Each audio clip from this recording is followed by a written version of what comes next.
Mesdames et messieurs les journalistes, femmes et hommes de presse, fidèles participants à notre rendez-vous appelé la quinzaine du gouvernement, je voudrais d'abord m'excuser pour le grand retard dans la tenue de notre quinzaine. Comme vous le savez, nous aurions dû tenir une quinzaine début décembre et des raisons d'agenda gouvernemental nous ont empêchés de le faire.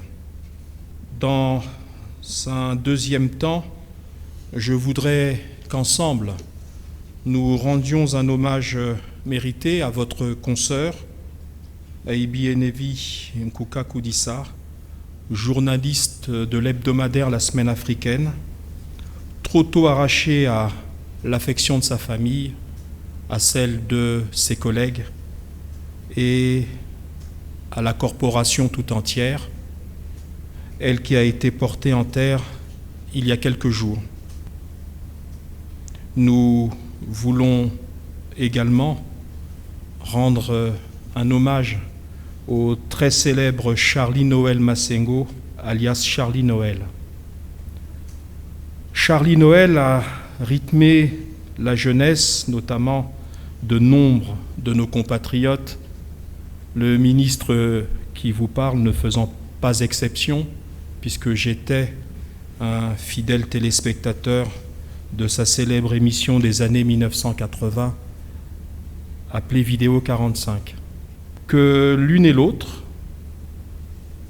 de nos deux disparus sachent qu'ils ont laissé dans nos mémoires et dans nos cœurs un souvenir et une œuvre inspirante. Pour ces deux collègues, je vous prie de vous lever et d'observer une minute symbolique de silence.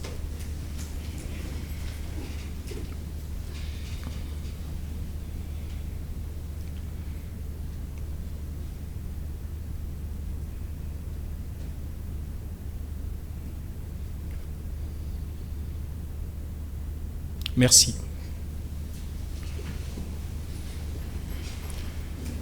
Mesdames et messieurs, nous ouvrons notre quinzaine du gouvernement de ce jour par une actualité plus heureuse, à savoir la participation des Diables Rouges Dames à la Coupe d'Afrique des Nations de handball, qui s'est déroulée à Kinshasa, en République démocratique du Congo, du 27 novembre au 7 décembre 2024. Le gouvernement de la République, par le biais du ministère en charge des sports, a permis à notre équipe nationale de participer à la compétition. Et comme nous l'avons vu, comme nous pouvons en attester, cette participation a été une grande victoire pour notre sport. En effet, avec 5 victoires à leur actif, nos Diables Rouges Dames ont occupé une très honorable 6e place dans la compétition. Autre satisfaction de cette compétition, notre compatriote Fanta Diagouraga a été désignée meilleure demi-centre et surtout meilleure joueuse de cette compétition. Cette réjouissance nous permet de constater que nos sportifs, bien préparés, accompagnés par les pouvoirs publics, sont capables, comme pour les arts martiaux récemment, des plus grands exploits. Ce rappel est un clin d'œil à votre consoeur, Madame Trésika Kimpembe, ici présente, qui nous avait interpellés et avait exprimé son inquiétude au sujet de la participation de nos handballeuses à cette compétition continentale. Mesdames et messieurs, l'actualité nationale a été nourrie par les visites en France et en Libye de son Excellence M. Denis Sassou Nguesso, président de la République, chef de l'État. À Paris, en France, le 7 décembre dernier, le chef de l'État a pris part à la cérémonie marquant la réouverture officielle de la cathédrale Notre-Dame de Paris. Les 8 et 9 décembre, le chef de l'État, en sa qualité de président du comité de haut niveau de l'Union africaine sur la crise libyenne, a eu des entretiens avec les responsables de la Tripolitaine et de la Cyrénaïque dans le cadre du processus de réconciliation de nos frères libyens. Enfin, le président de la République a reçu ce 21 décembre, samedi dernier, son homologue, le président de la République démocratique du Congo, son Excellence M. Félix-Antoine Tshisekedi Tshilombo, dans le cadre des échanges permanents et réguliers entre nos deux pays. Mesdames et messieurs, l'actualité nationale, c'est également la mise en service le 4 décembre dernier par le Premier ministre chef du gouvernement d'une station de forage d'eau potable d'appoint à l'agence de la Congolaise des eaux du boulevard Alfred Raoul. La mise en service de cette station de forage a eu pour effet immédiat d'augmenter la pression à l'intérieur du réseau de la LCDE pour les quartiers Batignolles et Plateau des 15 ans et d'améliorer la desserte en eau potable pour le bonheur des habitants de ces zones. Le même dispositif, il faut le savoir, est en cours de réalisation au Centre national de radio et de télévision, dont les locaux ont été mis à disposition de la Congolaise des eaux à la demande du gouvernement et par le biais du ministre de la Communication et des Médias pour l'installation de ce second forage, et ce, pour le bénéfice des habitants de Nkombo et des environs. Autre sujet d'actualité nationale et internationale, le Premier ministre chef du gouvernement a représenté le président de la République à l'important sommet extraordinaire des chefs d'État de la CEMAC qui s'est tenu le 16 décembre dernier à Yaoundé au Cameroun. Nous pourrons d'ailleurs, si tel est votre désir, nous appesantir sur les conclusions de ce sommet d'une importance capitale. Mesdames et messieurs, entre autres faits marquants de l'actualité nationale, nous pouvons relever la poursuite par la police nationale des opérations de lutte contre le grand banditisme et la grande délinquance sur toute l'étendue du territoire national. Ainsi, l'opération Coup de poing, qui est, comme vous le savez, l'opération mise en œuvre par les services de police nationale, a permis, notamment dans le département du Poul, l'interpellation dans le district d'Igné de 92 délinquants. À cet égard, le gouvernement entend, par ma voix, rassurer les populations sur le fait que les autorités compétentes ont pris toutes les dispositions qui vont permettre à tous et à chacun de passer les fêtes de fin d'année 2024 dans la sérénité et dans la joie. Autre sujet d'actualité, le lancement par le ministère en charge des Affaires sociales de l'enrôlement de 2000 jeunes Congolais de Dolisie pour l'inscription au projet de protection sociale et d'inclusion des jeunes, qui est un projet, comme vous le savez, qui permettra à cette catégorie de jeunes vulnérables d'accéder à une activité, voire à un emploi. Mesdames et messieurs, selon nos usages, avant de laisser circuler la parole, et en cette veille de la fête de la Nativité, je ne saurais clore mon propos sans souhaiter à tous et à chacun un joyeux Noël et de bonnes fêtes de fin d'année. Merci pour votre aimable attention. Fulgence Zikito Brazanet.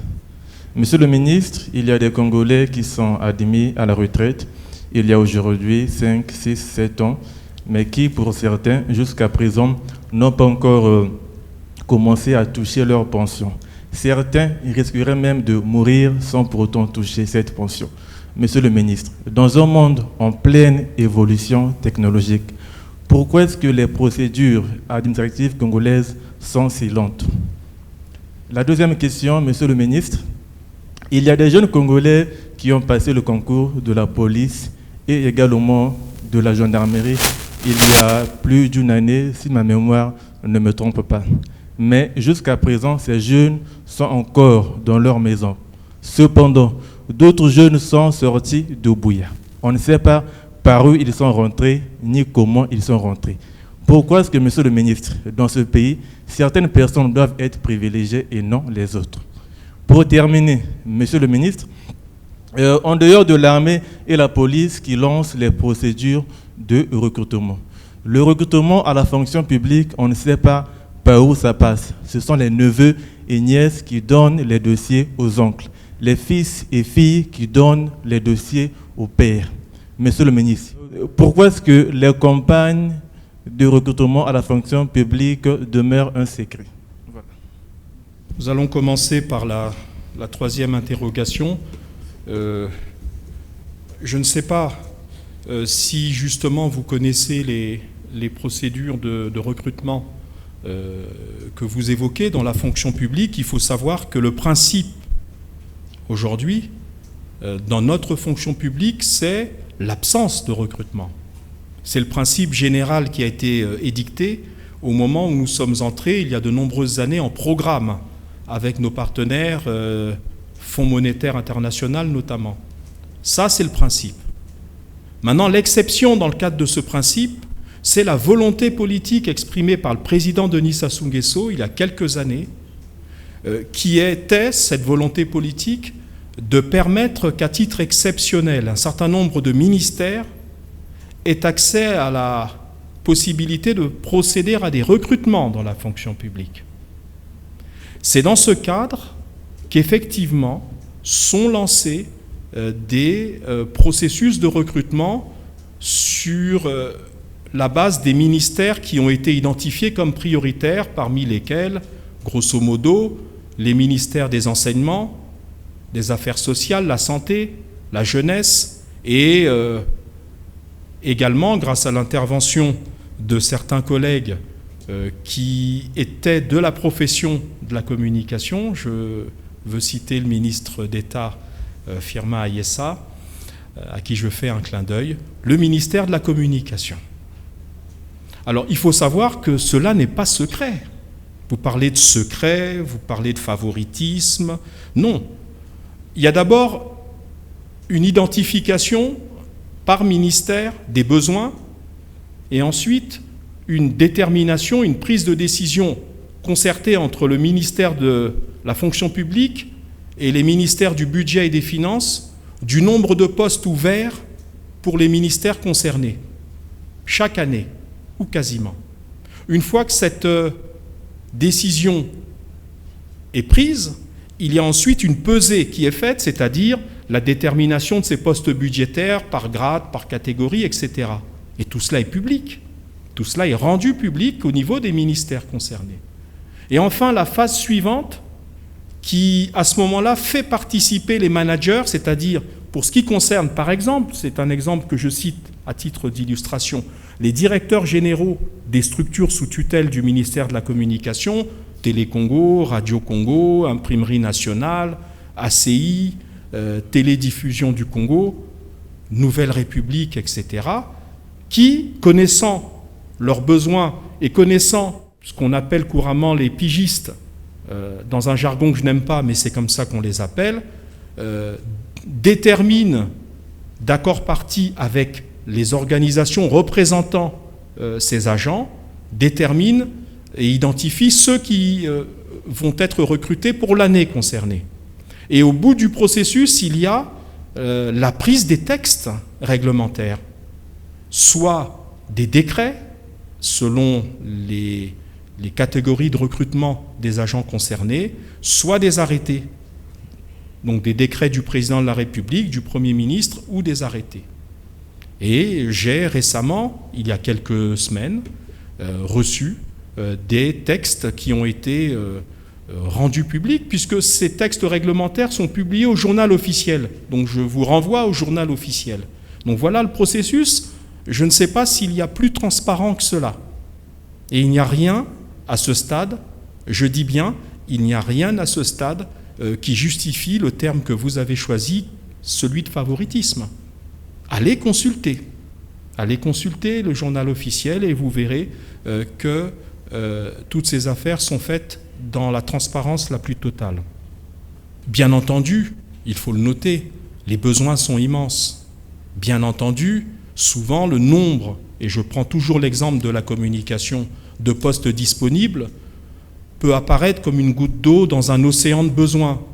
Mais je crois que cette décision du président de la République a été salvatrice puisque beaucoup d'entre nous, beaucoup d'entre vous ont pu être recrutés dans un secteur, et notamment dans le pôle public de l'audiovisuel, où à peu près 75 à 80% des agents qui animent les structures sont des pigistes.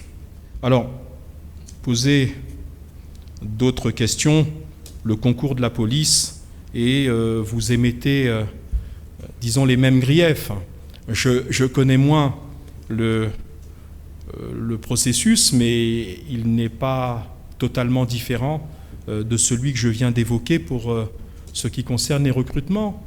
Je crois que le recrutement de ceux qui ont réussi le concours, le recrutement effectif ne devrait pas manquer d'avoir lieu. Et prenons juste un peu patience. Alors, pour les retraites, vous évoquez la question de nos aînés qui, effectivement, vont à la retraite. Et souvent, il y a malheureusement un grand retard à l'allumage entre le moment où les textes mettant à la retraite les agents de la fonction publique concernés et le moment où ils touchent effectivement leurs droits. Ce temps est un temps effectivement assez long, trop long au goût des agents concernés, et j'en conviens. Vous évoquez le fait qu'au moment où les technologies permettent d'accélérer les choses, vous déplorez le fait que cela ne soit pas encore le cas dans notre fonction publique, mais là-dessus, je crois que lors de nos précédents échanges, nous avons évoqué l'instruction, l'exhortation que le président de la République a donnée au gouvernement lors d'un des derniers conseils des ministres, pas le dernier, mais le précédent, sur la nécessité d'assurer à partir de début 2025, le plus rapidement possible, la digitalisation, c'est-à-dire la numérisation des données, la dématérialisation des données et des dossiers et des documents de la fonction publique, et puis la numérisation des processus qui va permettre d'accélérer toutes les démarches administratives dans tous les secteurs, y compris dans celui de la prise en compte des retraités. Et donc à ce moment-là, nous verrons, et pourquoi pas un jour imaginer, ça serait l'idéal, imaginer une prise en compte quasi automatique, c'est-à-dire que vous cesseriez vos fonctions à telle date et au début de la plus prochaine période ouvrable ou ouvrée, vous seriez déjà exigible en termes de paiement de l'indemnité retraite. Donc c'est là un des objectifs majeurs du gouvernement sur les instructions du président de la République. Merci. Je suis Michael Gatier, je prends la parole au nom de Focus Média. Pas plus tard que hier, j'ai échangé avec un enseignant qui me disait, dans un pays où la corruption, la concussion, la fraude, le vol sont érigés en normes de gestion, on ne pourra connaître aucun développement. Récemment, le président a parlé au sujet des 6 milliards qui sont détournés au sujet des bourses. C'est un sujet assez important. Malheureusement, ça n'a pas été abordé dans le mot introductif du ministre. Je déplore tout cela, parce que c'est un sujet assez important aussi. Maintenant, pourquoi quand le président en parle, et les politiques font naturellement un discours d'évangile, hein, mais pourquoi il n'y a pas de sanctions derrière tout ça? Parce qu'on connaît, au fil des années, on connaît ceux qui ont géré ce ministère, ceux qui ont géré de l'argent, ainsi de suite, mais pourquoi il n'y a pas de poursuites automatiques? Il y a aussi un sujet assez important au sujet de la corruption, au sujet du vol, ainsi de suite. C'est un sujet relatif au projet de développement dans le pays. Il y a des projets qui ont été lancés dans ce pays, le gouvernement a financé, on a reçu de l'argent, ainsi de suite, mais qui n'ont jamais eu de suite. Dernièrement, on parlait du marché de l'intendance. Pourquoi il n'y a pas de suite? Pourquoi ceux qui gèrent ces questions ne sont pas interpellés? Il y a aussi une question assez importante, le ministre en a abordé sur les questions de lutte contre le banditisme urbain. En RDC, par exemple, on a instauré le mécanisme selon lequel si on met la main sur ces jeunes délinquants, ils ont instauré un système de peine de mort. Alors, qu'en est-il au Congo? Et surtout qu'on sait qu'en RDC, ceux qui commettent après, en réalité, prennent la fuite par le Congo. Quelles sont les mesures que le Congo, la République du Congo, a pris en réalité pour éviter qu'il y ait débordement ici à Brazzaville? Parce qu'on sait que nos frontières sont tellement moroses. Hein. C'est les questions que j'en avais.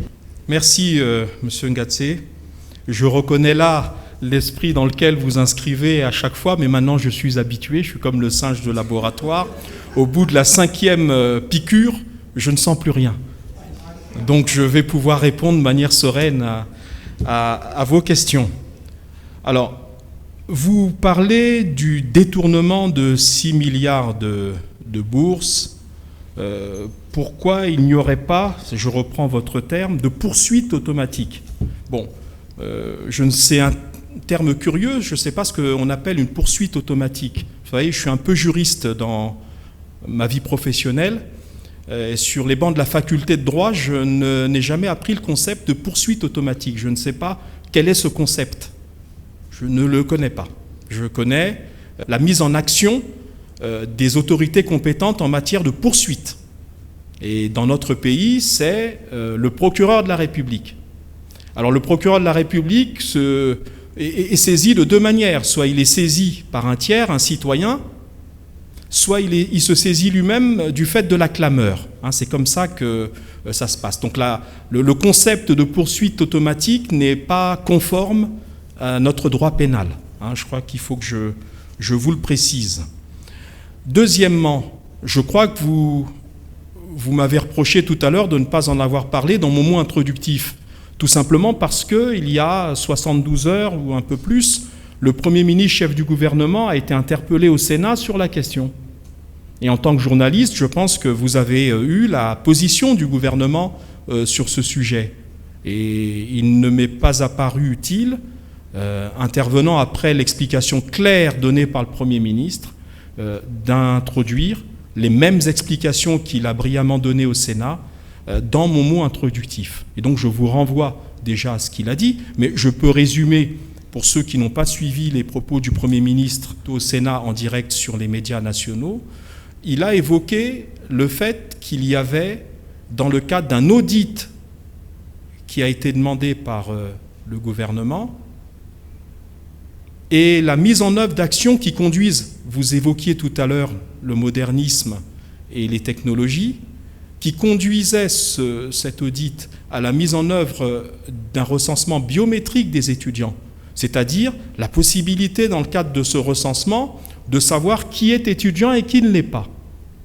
Et dans ce cadre-là, il est évident qu'un étudiant fictif ne peut pas aller donner ses empreintes ni les données biométriques, puisqu'il n'existe pas, cet étudiant.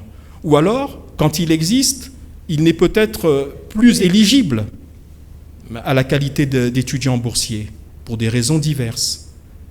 Et déjà là, il y a eu l'élimination d'un certain nombre de personnes qui n'avaient plus à être dans le fichier des étudiants. Deuxième élément évoqué par le Premier ministre, que je me permets donc de rappeler ici, c'est qu'évidemment, il n'y a pas que la gestion des effectifs des étudiants qui explique ce problème. Il y a probablement un certain nombre d'indélicatesses, et ces indélicatesses font l'objet d'une enquête administrative. Et cette enquête administrative, et le Premier ministre a conclu comme cela au Sénat, si elle révélait des fraudes, des manquements des agents publics chargés de la gestion de la bourse des étudiants, et que cette fraude et ces manquements justifient l'ouverture d'une action pénale, eh bien, les autorités compétentes seront saisies. Voilà la réalité du dossier. On ne peut pas, mon cher monsieur Ngatsé, évoquer tout le temps l'état de droit et puis demander qu'on n'applique pas l'état de droit quand il s'agit, face à une situation qui, aujourd'hui, interroge l'ensemble de l'opinion, eh bien, vouloir pour reprendre votre terme, des poursuites automatiques. Parce que pour qu'elles soient automatiques, il faut quand même identifier les gens.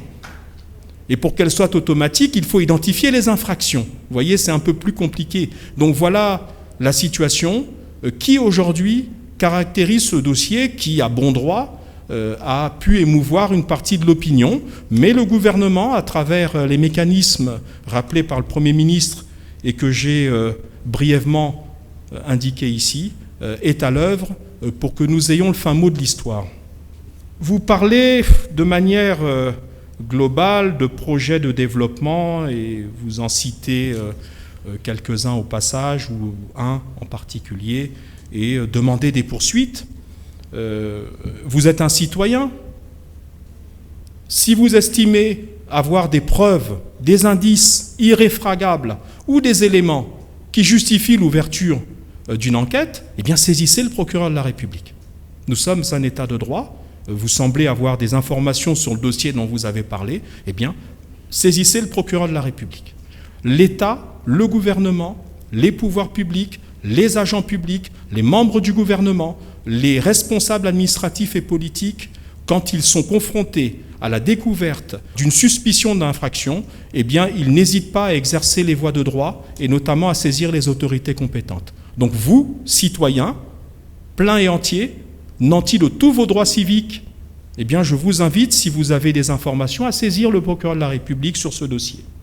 Alors, vous évoquez sur votre troisième intervention le fait qu'en RDC, les délinquants appelés couramment Koulouna là-bas et Bébé Noir chez nous, une fois appréhendés, sont passibles de la peine de mort. Ils sont exécutés, c'est bien ce que j'ai cru comprendre. Bon, il faut savoir que la Constitution de 2015, adoptée par le peuple congolais par référendum, 25 octobre 2015, a aboli la peine de mort dans notre pays. Donc nous ne pouvons pas procéder à l'exécution, la peine capitale à l'encontre des délinquants qui sont appréhendés, parce que cela serait considéré comme un crime, puisque anticonstitutionnel. Donc nous avons d'autres mécanismes aujourd'hui qui permettent de punir et de punir sévèrement. Il y a des sessions criminelles actuellement. Prochainement, parce que j'attends de faire le point avec mon collègue de la justice, nous vous donnerons le bilan des sessions criminelles qui se tiennent. Tous les délinquants, Bébé Noir et autres qui ont été interpellés, on peut y ajouter les 92 dignés d'il y a quelques jours, sont systématiquement, pour ceux qui ont commis des crimes flagrants, transférés vers les services compétents au niveau de la justice et sont jugés par les juridictions compétentes. Donc nous avons au niveau des pouvoirs publics la sévérité et l'exemplarité nécessaires pour punir les actes de délinquance. Enfin, nous avons quand même une dimension rédemptrice que vous connaissez, c'est celle des centres que nous sommes en train d'édifier à Loudima et à Bokania et ailleurs, pour que les moins marqués de ces délinquants, en tout cas ceux que l'ordre public n'envoie pas directement en prison, ceux qui sont réformables immédiatement, eh bien, puissent être formés à la citoyenneté et à des métiers pour se réinsérer dans la vie sociale. Je suis Ernest Blanchard-Dimi. Je pose mes questions pour le groupe Brazanet et pour le journal Le Patriote. Je reviens un peu sur la question posée par Michael Degatier de Focus Média. Alors, en fait, je m'interroge, si aujourd'hui on est encore au niveau des enquêtes administratives concernant l'affaire des 6 milliards décriés par le président, on se demande sur quelle base les informations ont été communiquées au président de la République afin qu'il en parle à la communauté internationale. Si aujourd'hui on est encore au stade des enquêtes, si on ouvre encore des enquêtes, parce qu'on suppose que l'exécutif a eu les éléments nécessaires et les travaux ont été faits, tous les éléments ont été collectés et on a donné les chiffres au président de la République afin qu'il en parle, afin que les sanctions s'en suivent. On fait la dernière, Monsieur le ministre. Nous avons suivi il y a une semaine un peu plus la toile brûlée à propos d'une affaire dite de Lissassi. Il s'agit d'un jeune de Poto-Poto, un Congolais, dont l'œil aurait été crevé à la suite d'une arrestation par la BCIR. Ses parents et lui ont porté plainte, ça fait 2 ans. L'affaire n'a jamais évolué et curieusement, on l'a suivi exhibé à travers certains médias, arrêté pour une affaire de, détention ou consommation de drogue, avec grand tapage sur les médias.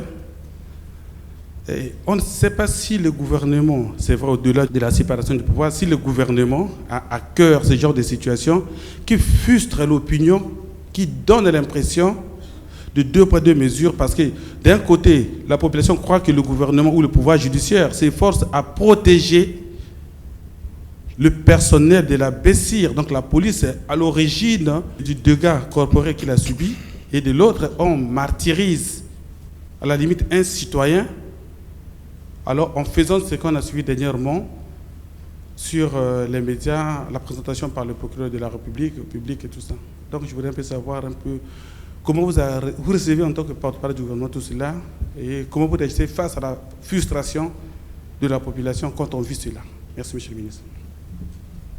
Bon, on va commencer, merci monsieur Dimi, on va commencer de manière graduée par le problème le plus important qui, parmi vos trois interrogations, plus important en termes d'opinion nationale, vous revenez sur la question des bourses. Bon, je me suis peut-être fait mal comprendre tout à l'heure. Il y a dans la fonction d'homme d'État un certain nombre de dimensions un peu différentes. Il y a le fait de recevoir des informations précises, d'inviter les services compétents à creuser le sujet, à investiguer, à enquêter. Il y a ensuite, dans la fonction de l'homme d'État, ce qu'on appelle une fonction tribunicienne. C'est-à-dire qu'au moment où on collecte les éléments, où on invite les services compétents à le faire, eh bien, l'homme d'État a une fonction tribunicienne qui consiste à alerter l'opinion. Le président de la République, je vous rappelle que son nom juridique, dans toutes les constitutions à travers le monde, on l'appelle le premier magistrat du pays. Premier magistrat, c'est pas neutre. Il y a deux mots, premier et magistrat. Ça veut dire qu'il est le principal magistrat dans un État. Et donc quand il lance, à travers son interpellation, lors de son discours solennel sur l'état de la nation, un sujet du genre, c'est que non seulement en amont, il a déjà donné des instructions, mais qu'en plus, il exerce cette fonction tribunicienne, c'est-à-dire le fait d'alerter l'opinion, de dire à l'opinion, voilà, en tant que premier magistrat, ce dont j'ai été amené à constater l'existence. C'est cela qu'il fait ce jour-là. Je crois qu'il ne faut pas, on est, je sais, à l'ère de l'Internet, où on voudrait qu'à 15h, on découvre une affaire, qu'à 16h, on condamne le ou les coupables, et qu'à 17h, il soit exécuté sur la place publique. Ce n'est pas comme ça que se passe, la machinerie d'un État, un État de droit, de surcroît. Il y a des procédures. Le président de la République a dénoncé à l'opinion une situation, ou en tout cas a parlé d'une situation anormale. À l'intérieur, il y a une partie qui s'explique par ce que j'ai dit tout à l'heure et qui relève de l'audit, c'est-à-dire le fait que le fichier des étudiants n'était plus cohérent, parce qu'il contenait soit des fictifs, soit des gens qui n'avaient plus qualité pour être considérés comme étudiants. Ça, c'est quelque chose qui relève du nettoyage qui est fait par l'audit et par la biométrie. Maintenant, il a invité, mais pas le jour où il fait le discours, mais en amont. Ce jour-là, il alerte l'opinion. Il a invité les services compétents, le Premier ministre l'a dit, en parlant d'enquête administrative. Je répète ce que j'ai dit tout à l'heure. Eh bien, il a invité les services compétents à faire le nécessaire pour regarder s'il n'y avait pas des fraudes ou des manquements. Et c'est quand ce rapport administratif qui obéit au principe du contradictoire, c'est-à-dire que si M. Mungala, qui fait partie du process de gestion et de paiement des bourses, se révèle être quelqu'un qui a commis des indélicatesses ou des fautes administratives, il sera mis en cause, il fera l'objet des poursuites administratives et éventuellement pénales nécessaires. C'est ça l'état de droit. Donc il n'y a rien d'anormal. Je comprends qu'on veuille des réponses, qu'on veuille des têtes, qu'on veuille rapidement que des gens soient mis en cause, mais il faut permettre à l'état de droit de remplir son office. Donc chaque chose en son temps. Vous évoquez également l'affaire Lissassi. J'ai suivi cela comme tout le monde, sur les médias, notamment les médias sociaux. Bon, les informations que j'ai recueillies auprès des services compétents m'amènent à dire que les agents qui sont suspectés d'avoir provoqué les blessures à l'œil de M. Lissassi sont bien mis en cause. Je crois que c'est quelque chose de vérifiable. Ils sont mis en cause. Je ne sais même pas si on n'est pas déjà au stade de la procédure judiciaire elle-même, c'est à vérifier, mais il me semble que oui. Je parle avec toutes les précautions d'usage, mais il me semble que oui, on est déjà entré dans cette phase-là. Donc cette affaire est une affaire qui connaît l'évolution nécessaire pour que les agents concernés mis en cause fassent l'objet des poursuites et du jugement nécessaire. Alors, vous évoquez un autre aspect qui là n'a rien à voir, qui est celui de l'interpellation de ce citoyen, dont je ne reviens pas sur les circonstances. Je note simplement une seule chose, je dis bien une seule chose, c'est qu'après vérification, les agents des services du commissariat de la Coupole qui ont procédé à son interpellation dans un fumoir, c'est-à-dire dans un endroit où des gens se droguent, c'est ça le fumoir, c'est pas une activité légale quand même. Je ne sais pas si ça serait parce que on serait par ailleurs dans une phase de dénonciation légitime des blessures dont on a été l'objet il y a quelques mois, ou un peu plus, que l'on serait autorisé à se droguer dans un fumoir. Je pense qu'il faut distinguer les deux situations. D'ailleurs, pour les quelques informations que j'ai recueillies, il me semble même que les agents de la brigade de la Coupole, en procédant à l'interpellation dans le fumoir, ne savaient même pas que ce monsieur s'appelait Lissassi et que c'était celui qui venait de faire l'objet, quelques jours avant, des controverses que vous avez évoquées. Donc c'est pour vous dire qu'il y a peut-être un caractère fortuit, malheureux, en termes de coïncidence, entre cette situation et puis les faits dénoncés par ce citoyen. Voilà le type de réponse que je peux faire. Le gouvernement est assez mal à l'aise pour en parler plus avant, parce que, comme vous l'avez dit vous-même, il y a une séparation stricte des pouvoirs entre l'exécutif et le pouvoir judiciaire. Edgar Bokilo, Brazzaville, Info 240. Monsieur le ministre, que pensez-vous de la sortie médiatique à charge contre l'exécutif qui vous représentez du député Kinyumbi, alors qu'il a la possibilité d'interpeller le gouvernement lors des questions orales à l'Assemblée nationale? Vous parlez de l'honorable Kinyumbi Kiambungu, Joseph, qui a, je l'ai suivi là également sur les réseaux sociaux, fait une sortie remarquée où il a émis un certain nombre de critiques sur l'action du gouvernement et sur celle du président de la République. Il n'appartient pas de manière globale au ministre que je suis en charge des questions du porte-parole et de la communication de porter un jugement sur les propos tenus par ce député, dont vous n'aurez pas manqué de remarquer, malgré ses fonctions de deuxième secrétaire de l'Assemblée nationale, poste pour lequel il a bénéficié de l'ouverture et de l'état d'esprit constructif de ceux qu'il a sévèrement critiqués lors de ce point de presse, pour y accéder au nom de l'opposition. Donc vous voyez, on n'est pas complètement des démons, puisque nous permettons à M. Kinyumbi de disposer d'un espace institutionnel qui est important à l'Assemblée nationale. Bon, après ça, qu'est-ce que vous attendiez d'un opposant? Il ne va pas nous embrasser sur la bouche. Il ne va pas dire amen à tout ce que nous faisons. Il ne va pas dire bravo, je suis content de vous, sinon il ne serait pas un opposant. L'opposant, justement, ce qu'il caractérise, c'est qu'il s'oppose.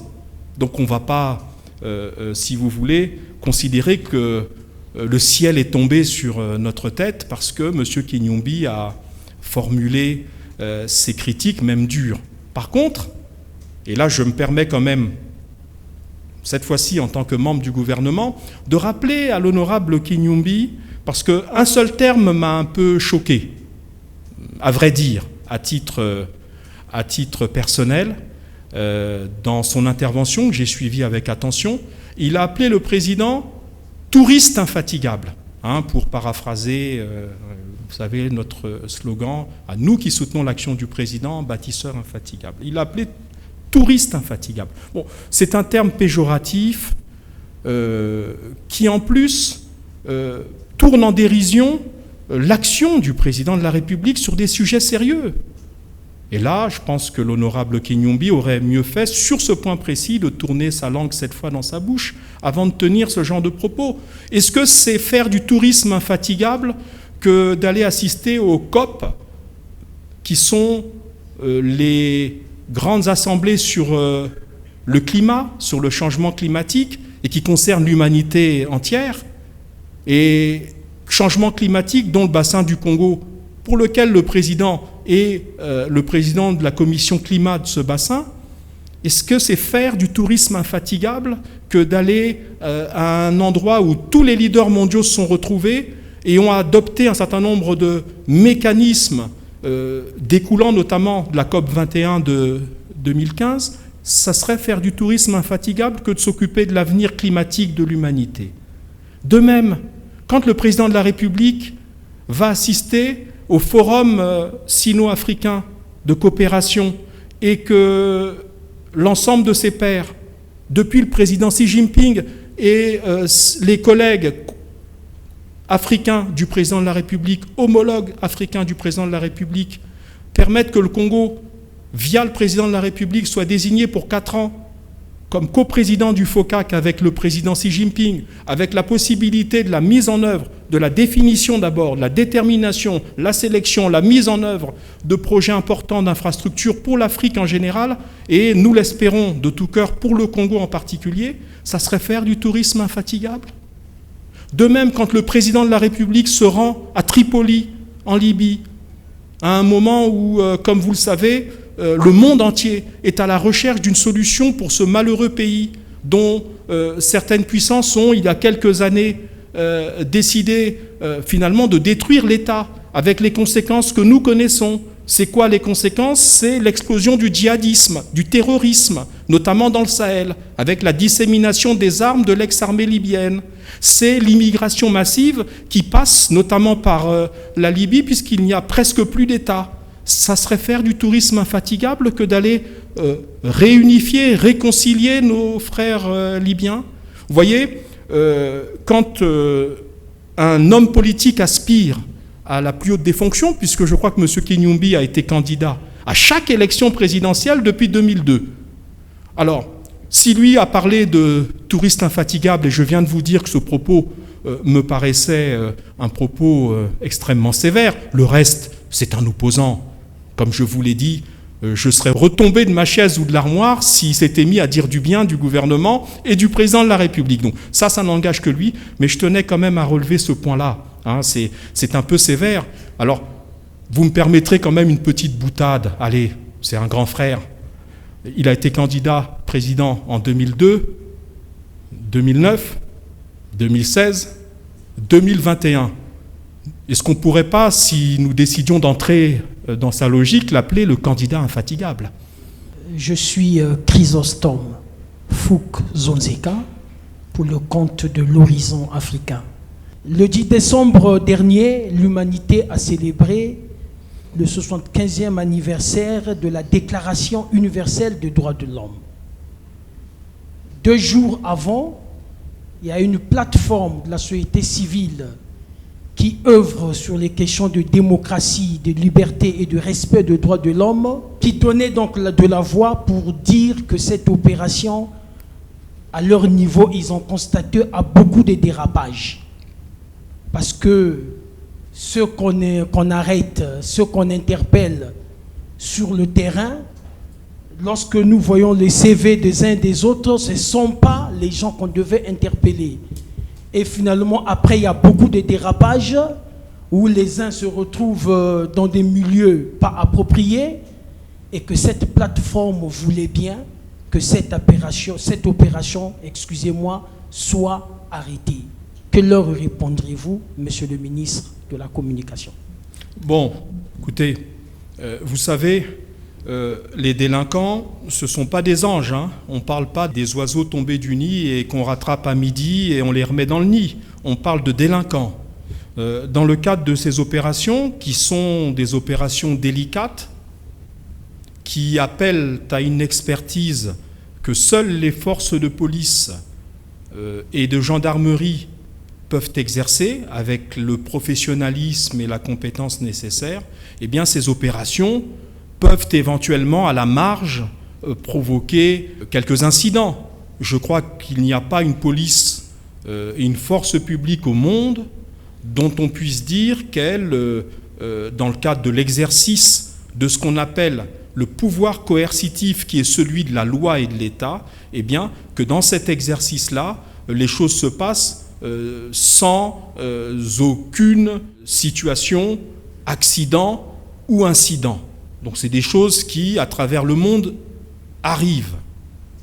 Maintenant, vous dites qu'une plateforme dite des droits de l'homme, à l'occasion de la célébration le 10 décembre dernier de la Déclaration universelle des droits de l'homme, invite le gouvernement, ou du moins ordonne quasiment à l'État, de cesser l'opération coup de poing.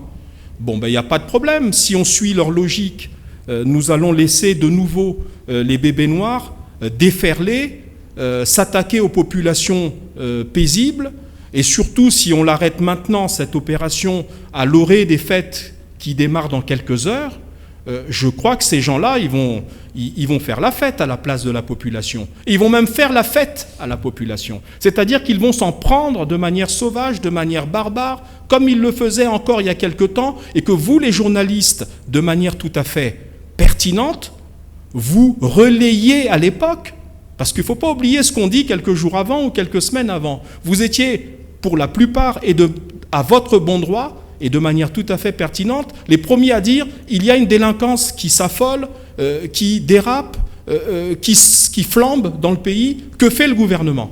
Et le gouvernement met en place un mécanisme qui aujourd'hui a permis et permet et permettra de ramener la tranquillité dans nos quartiers, dans nos villages et au niveau de la population. Et une ONG se lève et dit non, il faut l'arrêter. Écoutez, je les laisse juges de leur appréciation.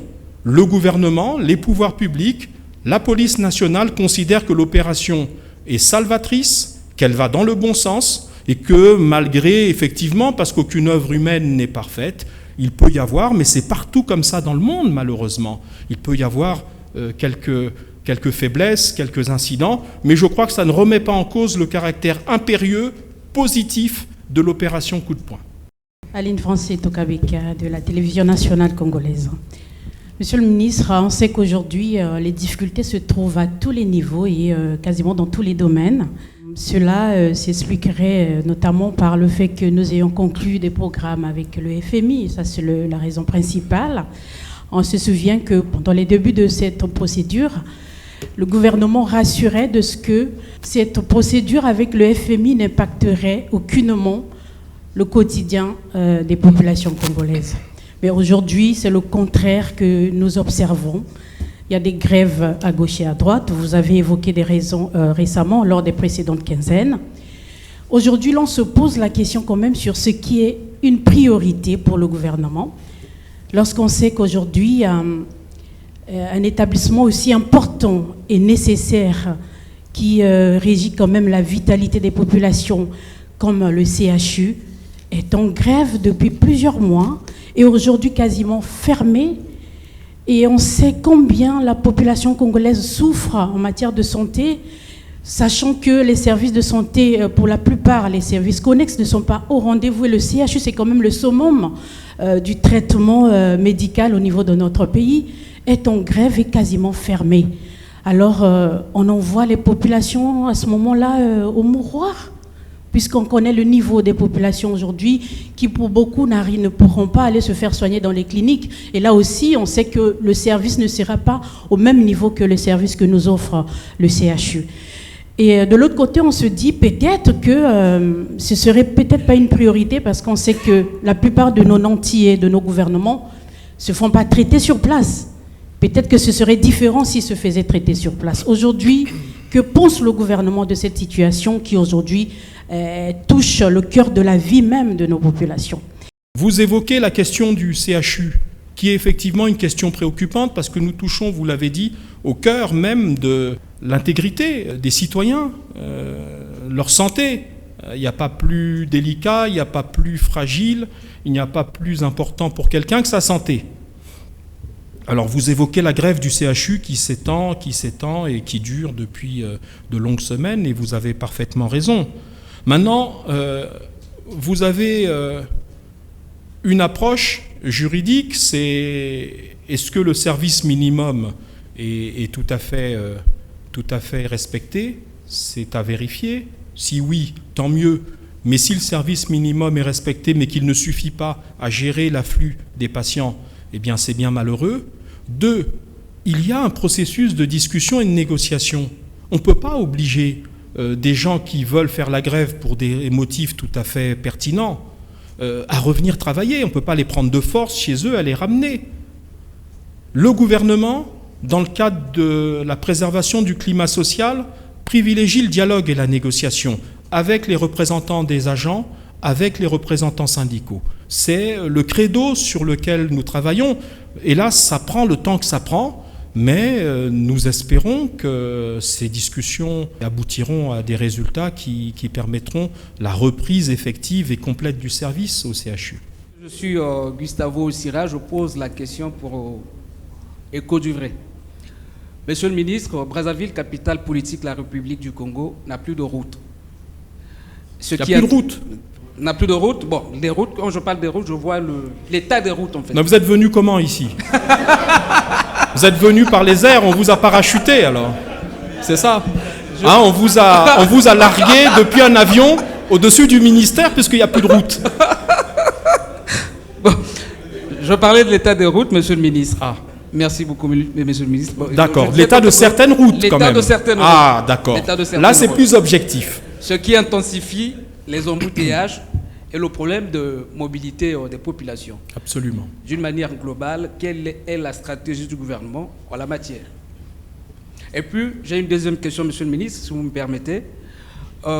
Il y a de cela quelques mois, le gouvernement de la République annonçait la construction du barrage de Sounda, ce qui explique le besoin pressant du pays en la matière. Alors qu'il y a quelques années, le gouvernement, le projet Imoulou, nous faisait croire que c'est une sorte de solution miracle au problème d'électricité dans la sous-région. D'une manière un peu beaucoup plus précise, qu'est-ce qui a fait à ce que Imoulou connaisse un échec monumental? Vous êtes le seul responsable et comptable de vos conclusions. Vous qui êtes arrivé ici après un vol d'avion et un parachute qui vous a largué au-dessus du ministère. Je plaisante, bien entendu, on se comprend. Bon, on va commencer par la première question. Bon, oui, vous avez raison, l'état de dégradation de certaines voies urbaines ou périurbaines est parfois préoccupant et nécessite des travaux de réhabilitation. Vous n'aurez pas manqué de remarquer là également que la dureté des temps, les difficultés financières du pays ralentissent le programme d'entretien, voire de réhabilitation de ces voiries urbaines ou périurbaines.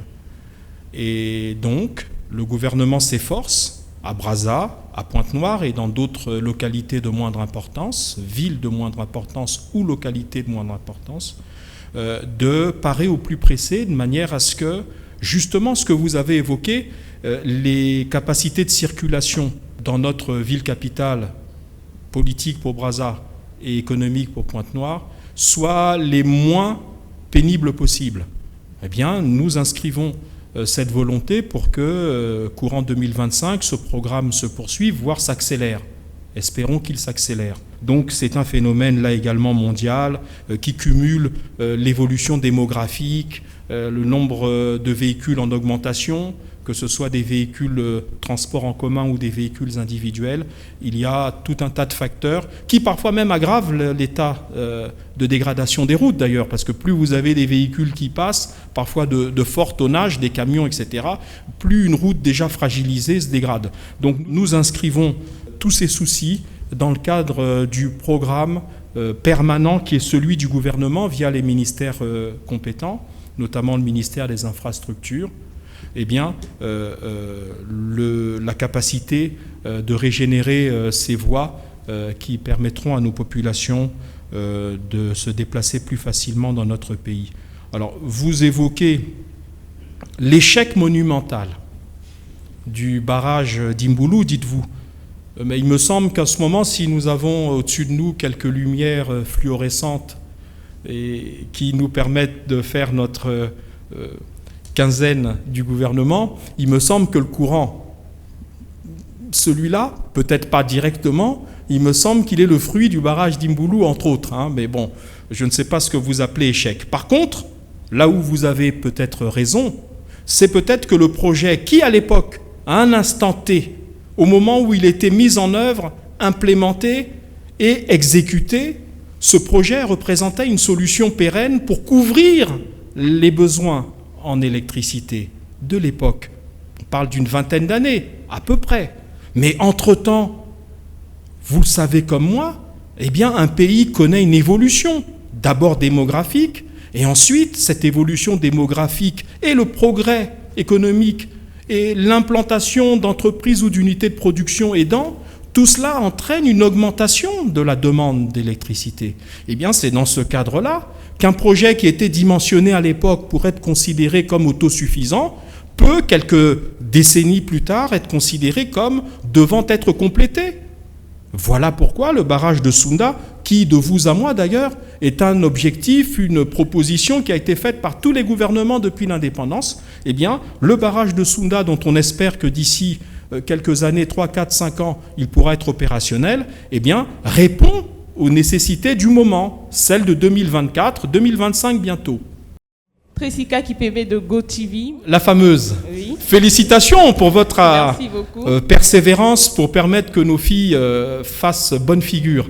Merci. À Kinshasa.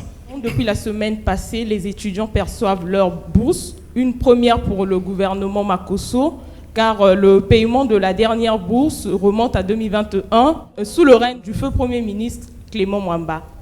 Cette bourse a été payée mensuellement. Est-ce que les étudiants devraient espérer à un paiement non-stop tous les mois à compter de 2025? Alors, les étudiants peuvent-ils espérer un paiement mensuel? Eh bien, nous allons espérer avec eux un paiement mensuel. Je crois que le Premier ministre, à la tribune du Sénat, a dit deux choses.